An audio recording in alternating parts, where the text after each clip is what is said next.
Hello, so today's going to be a guide for hero augments. I'm going to go over the boards as well as just a general introduction to what hero augments are. So if you see those particularly unique style augments where it's like gain a unit and empower that unit with a brand new ability, this is going to be a guide that's going to help you to kind of figure out how to play around those. If you like my content, as per usual, make sure to like and subscribe. If you're returning and you watch one of my other videos and it helped you out along your TFT journey, please make sure to like and subscribe. It does help me out as a smaller TFT content creator. Additionally, we're working on our 10,000 sub goal, which will be an RP giveaway. We're actually very close to 9,000 subs. I'm hoping we can maybe hit 10,000 subs before the end of the set. I'm going to try and pump out some really high quality guide videos over the next couple weeks to try and hit that goal. So if you want to be a part of that, please make sure to subscribe now because it does help me out quite a bit.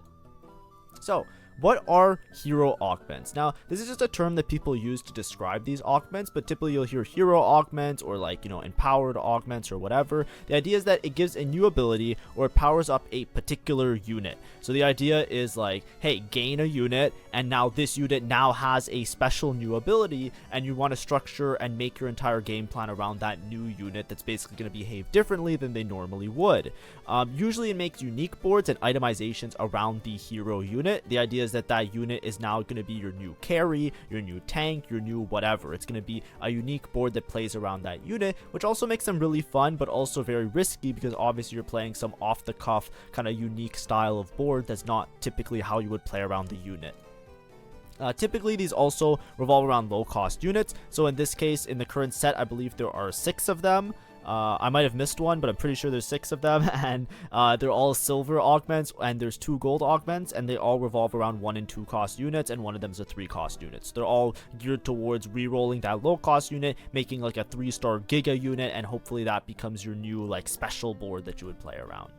But when should you play hero augments? The idea is that you want to have multiple copies of the units and have good items or components for the unit.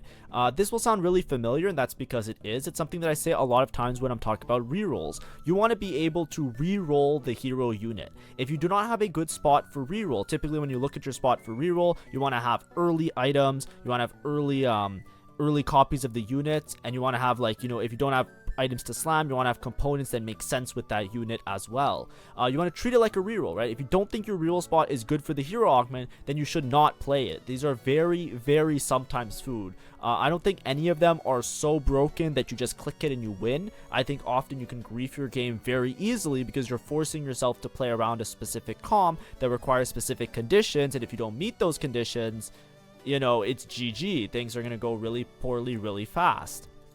If you want to have more information on like reroll and stuff like that, I do have a guide on how to play reroll. So, when I'm talking about like what a good reroll spot is for 1 cost, 2 cost, or 3 cost rerolls, a video like this might help you out. That's strictly if you're like very beginner that you need to try that stuff out and learn that type of stuff as well.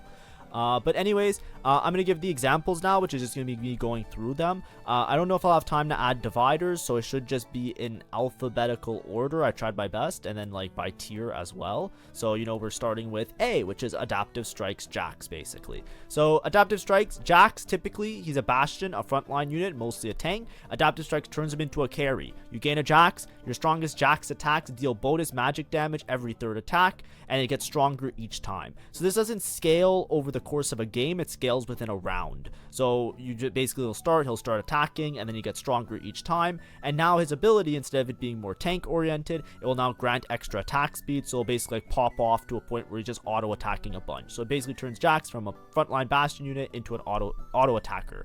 When you're thinking about this comp, typically, whenever you think about the hero augments, just as a general rule of thumb, it always helps to build deep into their synergies because it does help them out. Typically, when you're playing Jax hero, you'll see something like this where you'll play 6 Bastion because it fits very nicely, and you can usually reroll the Jax and reroll the Poppy.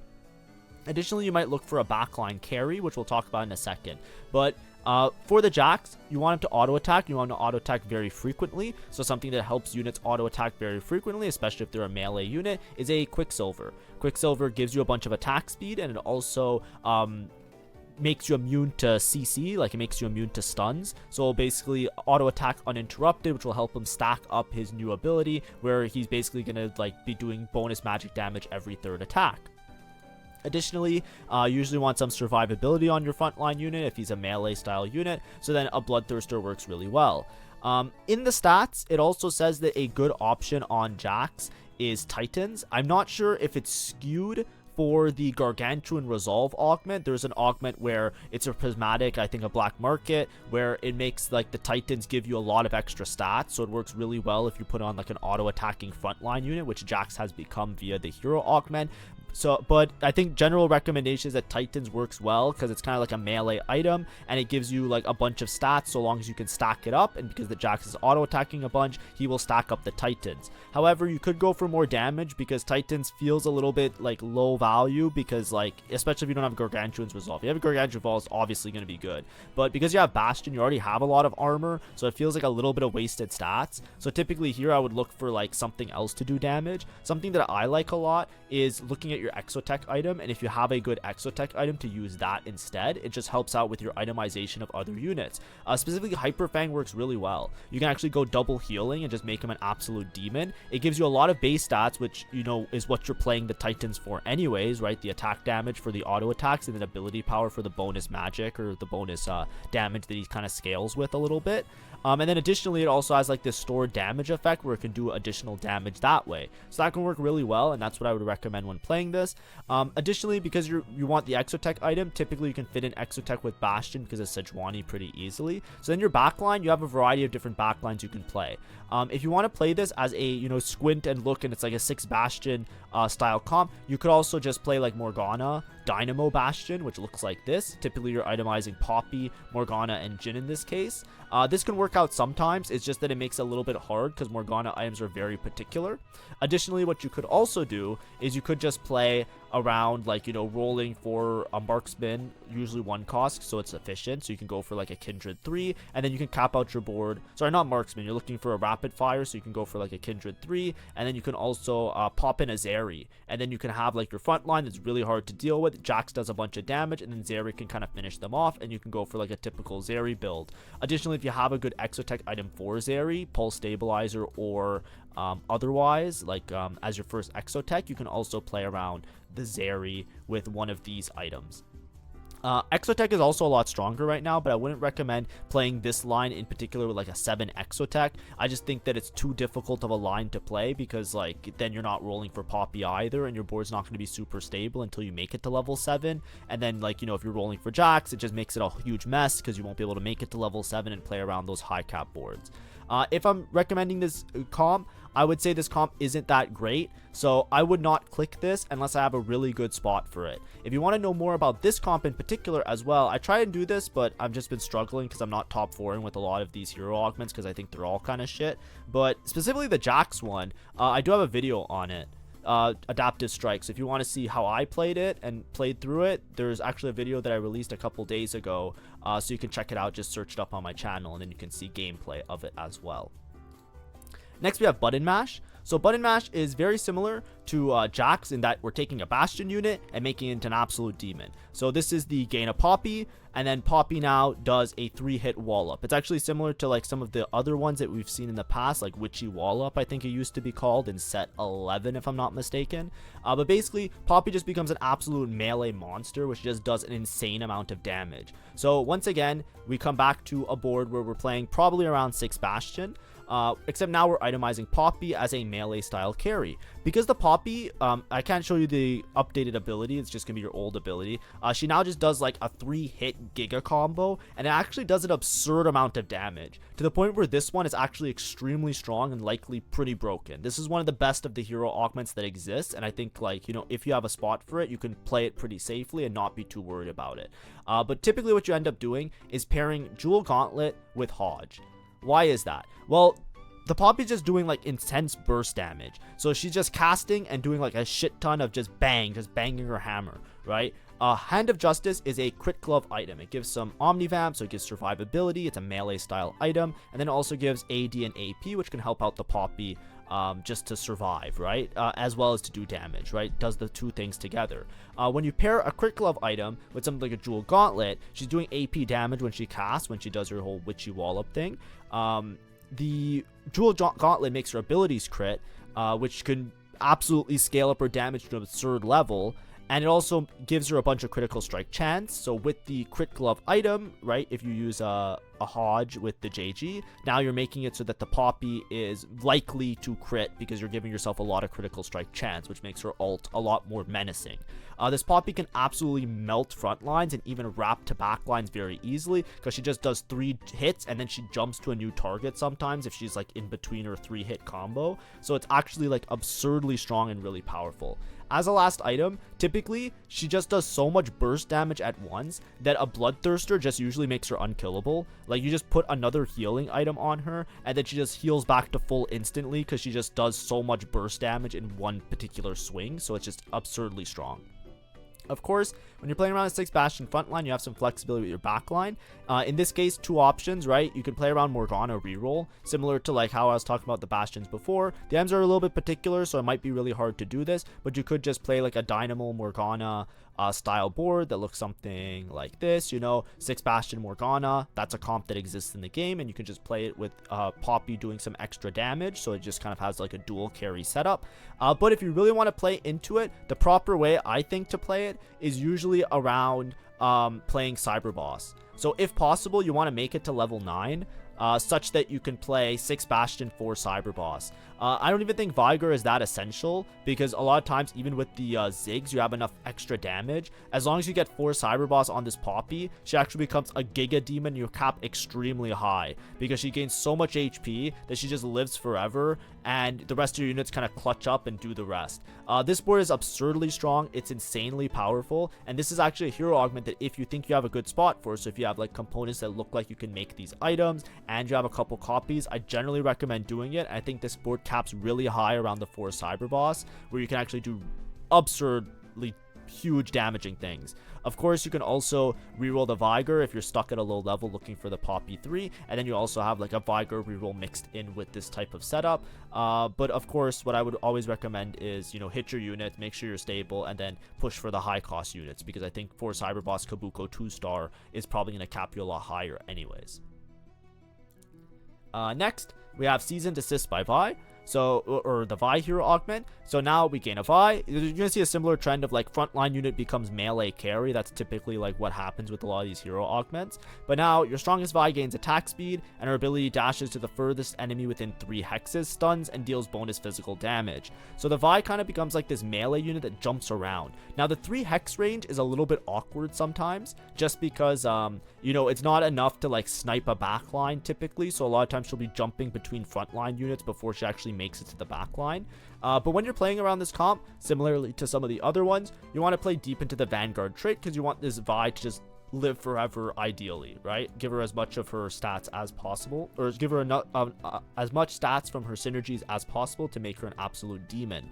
Because the Vi just does an insane amount of damage, you want to usually give her some survivability, so Bloodthirster makes sense. And then Sterix is just generally a really good melee AD item, so it can work really well. It kind of gives you a second lease at life, gives you extra HP. The HP works really well with Vanguard, because Vanguard kind of scales a little bit off of HP as well. And then also getting the extra flat AD from the Sterix gauge is really important and really nice. So it just works as a really good combination of items. So this is typically what you go for. Your third item, I think you have a little bit of flexibility. Because Vi is kind of going to be jumping around the front line a lot with the 3 hex range, it helps to have her kind of drain tank and give her some tankiness. So a Titans works out really nicely there. Just give her some armor to work with some of the HP that you have. She has a bunch of AD. She's going to kind of pop off and do a bunch of stuff. You could also go for pure damage, right? You could give her like an IE. I've seen work sometimes. You could also go for like double healing to help her drain tank with like a Hodge. I would recommend just making sure that you have 3 completed items to give yourself the best chance of top 4ing, and not worry too much about your third item past the Bloodthirster Sterix. But I think a general safe build that uses different components so that you're not like, you know, it should be easy to make given the components that you have is Titans, right? Bow, chainmail, right? Different from the other ones, so it's pretty often that you can make this type of combination of items. Now, in terms of your backline, you have a couple options once again. You could reroll this with Kog'Maw. Kog'Maw reroll is a line with 6 Vanguard that looks something like this, right? You reroll Vi, Silas, and sometimes if you can, you also reroll for Skarner 3 alongside Kog'Maw and Kindred 3. And in that case, you're usually playing just Kog'Maw with a Guinsoo and a, what's it called? a Krakens. So this is one option that you can usually play. Of course, with 6 Vanguard, you can also play many other backlines. In a worst case scenario, you could play like a Marksman backline as well, right? 6 Vanguard, 2 Marksman is a line this patch that is pretty reliable and pretty strong. However, something that is really strong in this particular case is actually playing Cypher with the Vi. So a lot of times you'll actually see people play like Draven Zed if they're playing Seasoned Assist. And the reason is that Zed and Vi have good synergies, right? Vi kind of jumps around and hits a lot of units and stuns them. Zed also jumps around and hits a lot of units and tries to do damage. Additionally, if you're playing 6 Vanguard, there's a lot of lines with Zed where you kind of just stall out because Zed de-aggroes every time he teleports, right? So he'll teleport, de-aggro, and then you have this impenetrable wall of 6 Vanguard where the opponent will be really stuck trying to kill one of the Vanguard units, which gives the Zed a lot of free roaming and free ability to hit everything that he can. So a lot of times with Zed, you kind of can build him for damage here because he's going to be safe because there's a lot of front line that allows him to live. So a lot of times like with Zed, you'll see stuff like Hodge, IE, and even like a guard breaker just go like full crit. The idea is that all of these have crit gloves, so they just drive up your crit chance, and then he's always ulting with his Infinity Edge. So he's always critting on his ult with Infinity Edge, so it just does an absurd amount of damage. Additionally, you can play like other things like what's it called, like double healing here just to give the Zed survivability. Even Edge of Night, if you're playing against a heavy burst damage style board, then the Zed might actually die if he teleports in. So, you know, Edge of Night can also work for survivability. QSS for attack speed can work. And in some cases, people either go, sometimes people will go like blue buff. Blue buff is usually, I think, if you have like 6 Slayer though, just because you don't have enough Omnivamp, I think, like to support this, or survivability to support this. But that's another option as well. When you play this, when I say that you're playing Cypher, you don't have to lose streak with Cypher and get a Cypher cash out. What you could do is you could just play Cypher, take the first cash out you see, because the reason you're playing Cypher is just to get the base stats, right? You just get 30 AD AP, which is extremely powerful on the Vi and the Zed, or if you end up playing more Cypher units later in the game, you can also drive those numbers up to absurd levels where they're actually doing insane damage. So this is just another option that's a little bit less contested than some of the others, but can also cap you pretty high. Next, we have Wolf Unchained Silas. So, gain a Silas. Your strongest Silas ability deals more damage and recast on kill. But his health gain no longer scales with ability power. So, with Wolf Unchained, you actually have a lot of different options. Typically, what you want to play is actually 7 Anima. So 7 Anima actually works out really well, and 7 Anima also scales off hitting 3-star units. So what you usually will do with this type of board is, instead of playing like a vertical Vanguard situation, which you can still play something like this, and play a variation like either Marksman backline, Kog'Maw backline, or something like this. You could still play these lines, but typically the 7 Anima cap is going to be a lot higher, which can help you out a little bit more. So typically you'll roll for Silas 3, and then you can also roll for Seraphine 3. This will actually scale up your Anima squad weapons, which works out really nicely. Now Silas, he gets a recast on kill, so a lot of times you want him to have heavy burst damage, so JG actually can work out pretty well on him. There's lots of different builds you can go. I think like there's like JG, like I've seen like all sorts of things. The items are pretty flexible because Anima Squad gives you damage amp and it gives you a lot of armor and MR, but a lot of times you just want to have him survive with Bloodthirster and then JG. I've seen JG Hodge just double healing, but this is a little bit glassy sometimes. Sometimes you can die pretty easily, so sometimes if you want to drain tank, you can drop a healing item and then you can put like a Titans on him, but it's pretty flexible. A lot of times it's just balancing items that work well on the Silas with items that work well on the Seraphine. And then what you're doing is you're going to play Anima Squad, but more of an AP style carry. You can still cap out around Xayah as you would a typical Anima board, but you're going to try and like hit the Silas, hit the Seraphine, win out, be able to push levels, and then play around, you know, capping your board with a Viego to activate Techie for the Seraphine. And then, of course, if you make it to level 9, you can play other synergies. Like you can do your typical Anima cap, which looks something like this. You know, you put your Renekton and your Viego, and then you play around the Seraphine 3 and the Silas 3.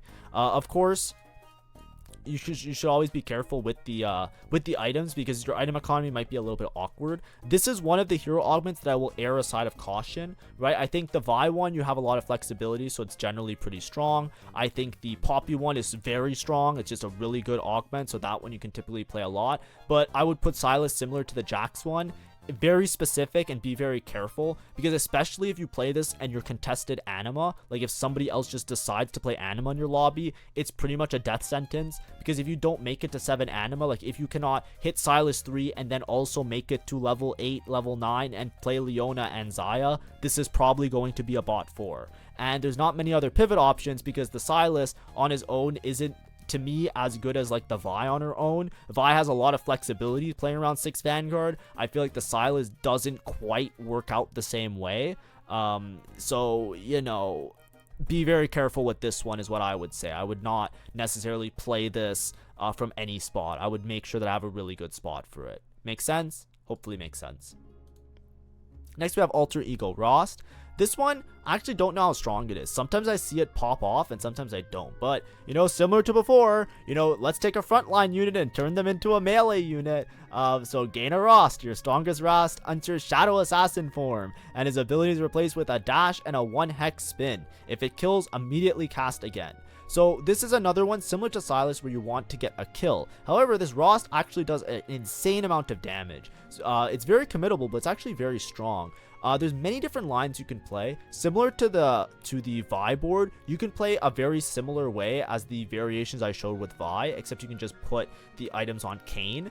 But one board that works really well with this setup is actually 4 Slayer, 4 Vanguard. This used to be a common reroll line around Vayne reroll. And what you can actually do is you can go for Vayne 3-star and Kayn 3-star because they're both 2 cost. So it makes it a little bit more of efficient rolling on level 6, for example.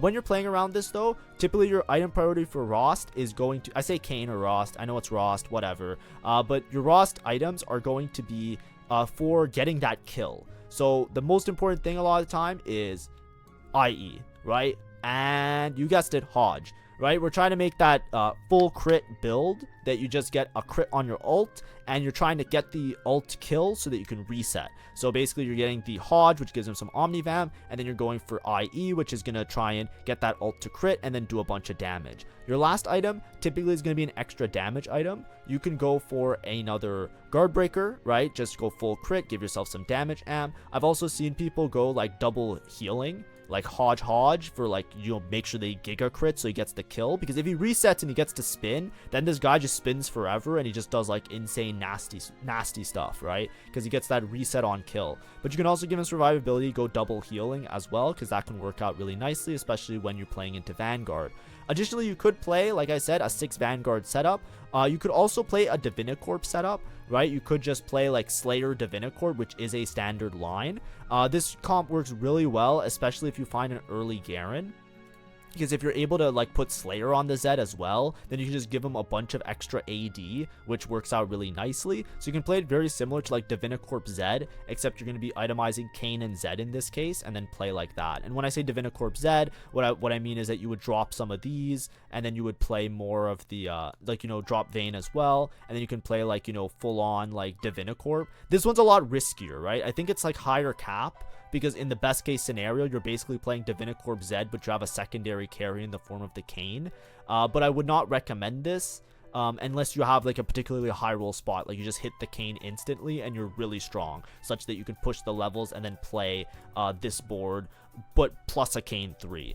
The typical thing would be more to play the other lines, where you also have the stability option of rolling for the Vayne 3, and then Vayne typically you're going like, you know, Guinsoo's plus a damage item, so that she just like ramps up in the back line, then does a bunch of damage later. And then typically if you're playing Vayne reroll, you also have the 2 Vanguards in like that, something like that. I think this comp is decently strong, but it's really risky, especially with the Kayn. I find that it's very easy to bot 4 with this comp because in my experience, it's just hard to manage. I don't think Vayne reroll with 4 Vanguard, 4 Slayer, which is where this comp used to be really strong and really broken, is something of a past now, right? It's not something that's super stable and strong as of yet.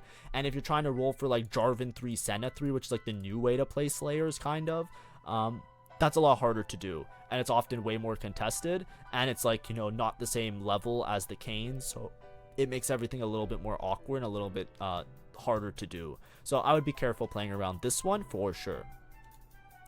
And then lastly, we have Chug Bug. So Chug Bug, this one I would stay away from. I'm gonna be honest with everybody, I would not play this one. I don't think I'm ever gonna click Chug Bug for, like, you know, I clicked it in PvE and it was really strong, and I thought it was really strong. I do not think it's strong at all. I'll explain why. But basically, Chug Bug, let's go over it really fast. Gain a Gragas. Your strongest Gragas attacks have a chance to knock back and deal bonus magic damage. His ability heals and empowers his next attack.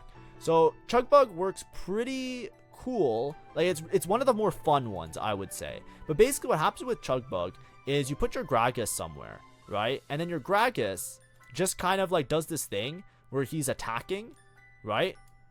He's attacking, and then he'll just like belly bounce and like push this unit back, and he'll slowly like scoot up forward, and then he'll just find himself in the back line and just like decimate a bunch of the board. So it's actually really strong. It's really powerful.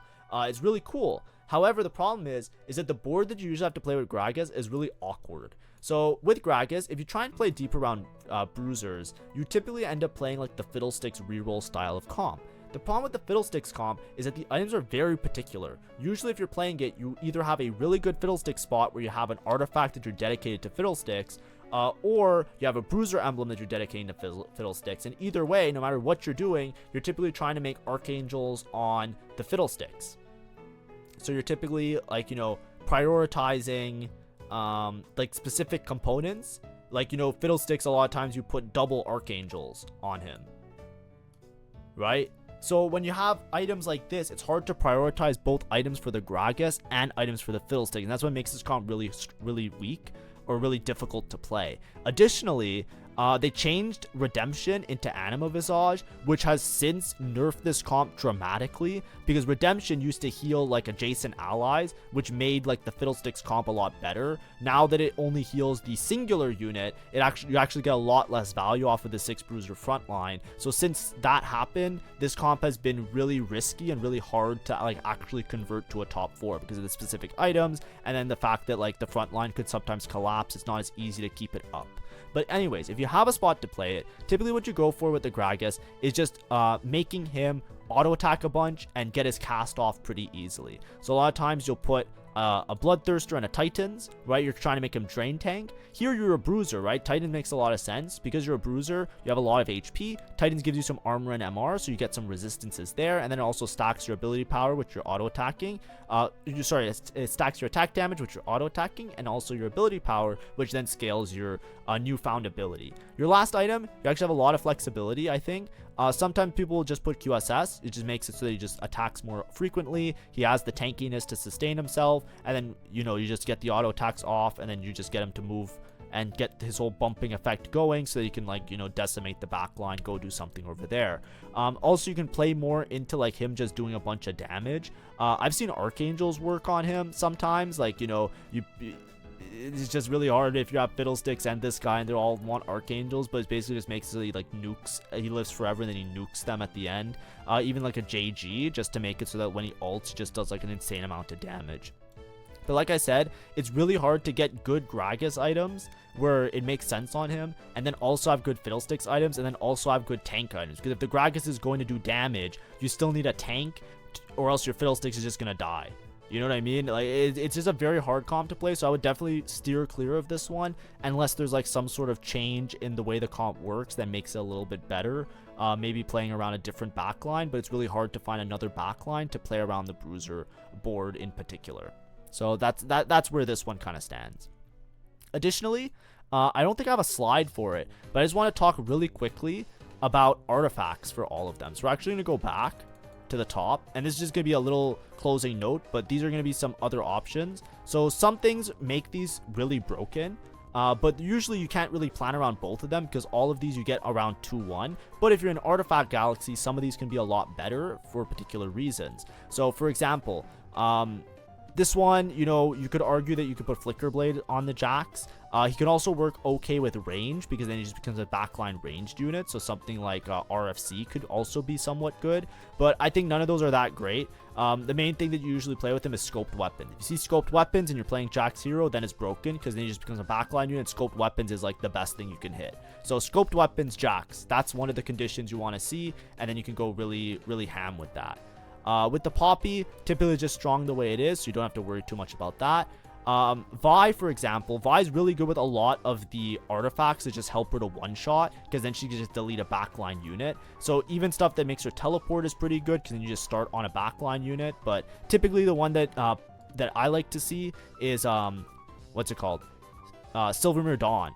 Right, Silvermere Dawn just makes her, like, you know, if she gets to a backline unit with her teleport, she teleports 3 hexes, and then she just like instantly stuns them and like does an insane burst damage, right? So this is extremely powerful on her, so always keep your eye out for that one.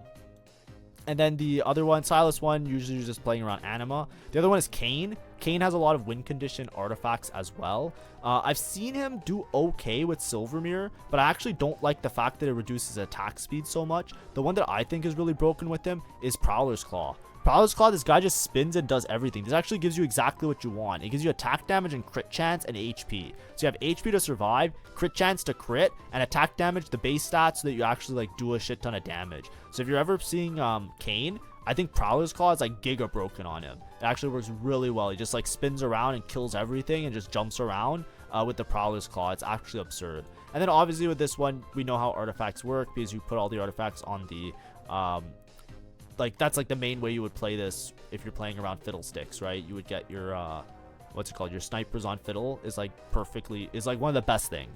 There's also Blinding Jewel, but it's not that great. It's like okay. And then the Gragas also lives forever. You could also go for like a talisman, but that's really risky. Usually it's just like snipers on Fiddle or something like that. But anyways, that's the last thing I just wanted to say. I just had it in my notes. I was gonna have a separate slide. I just forgot to put it in, so I just said it verbally. Thanks for watching. Hopefully that taught you a little bit about the hero augments and gave you like a little bit of a game plan. As per usual, don't just like force towards something if you don't have a good spot for it. If you're playing around a reroll, make sure you have a good spot for the reroll. Like, I would not play any of these unless I have 2 or 3 copies of the unit. I'm not even exaggerating, right? I'm not clicking any of these augments unless I have like 3 copies of Jax or 3 copies of Vi already, or 3 copies of Silas, right? Like, the only one that's maybe a little bit like strong, like in the overtune section, that's like, you know, you could actually win out pretty convincingly if you hit, is this Poppy one. But a lot of times when I see people win out with it, it's because they also hit the Kabuko. So, you know, it's like give and take. It's like, it's hard to say how broken it is without 4 Cyber Boss, but this one's like the only one that I see and I'm like actually scared to fight against. But just be aware of that. But thanks for watching. Hopefully it was informative and fun, and hopefully you learned something about the hero augments. I know somebody asked me in the comments a while ago to do hero augments. I usually don't play that much hero. I'm trying my best to play them now. I'm throwing away a lot of LP for you guys, trying them out and to give you a nice informed opinion on what to do and what to build and everything. But man, do I hate the hero. Be careful. That's all I have to say, right? Be careful. You could easily throw a lot of LP playing these nuanced, like, funny boards, right? So be careful out there. Have fun. Bye bye.